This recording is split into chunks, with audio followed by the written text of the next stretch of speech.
Здорово! Хотелось бы поговорить о таком проекте от студии Phoenix, как Шурик и Шарик, ну или как его еще называют, Шушарик. С выхода пилота этого мульта прошло уже больше года, и вот когда вышла пилотная серия Шурик и Шарик, множество видео вышло на тему этого пилота, куча видосов с разбором всех гэгов и шуток, всеразличные реакции и обзоры. Многим уже тогда этот проект запал в душу, и я не был исключением, так как лично мне этот веб-сериал очень сильно понравился. Как и многим зрителям, так и мне этот проект понравился из-за своей абсурдности, всяких гэгов, шуток и отсылок. Вообще, если говорить про все отсылки в этом мульте, то я могу сделать отдельный ролик, где постараюсь найти и рассказать вам все отсылки, которые я заметил в этом мультике. Но если этот обзор зайдет вам и наберет хоть какие-нибудь скудные просмотры, то я приступлю к созданию нового ролика про этот мультсериал немедленно. Кстати, подписывайтесь на мой телеграм-канал, там я делюсь своими новостями и стараюсь держаться на связи с подписчиками. Кстати, многие говорят, что авторы поступили неграмотно, когда решили выпускать новые серии через 2 недели после того, как они выпускают их на стриминге.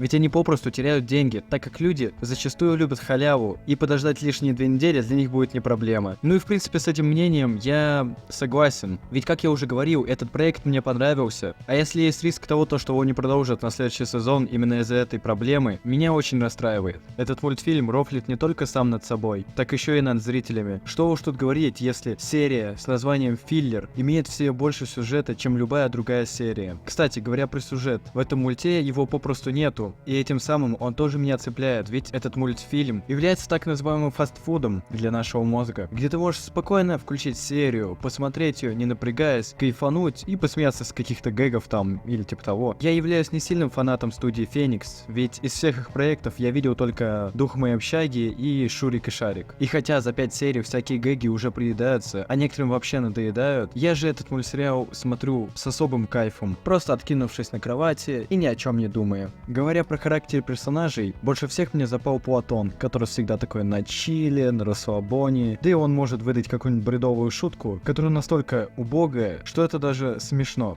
Жор, зацени, я нас нарисовал. Ну и естественно, меня разорвало шутки. Там он! Какой такой он? Он Сергеевич! Он Сергеевич?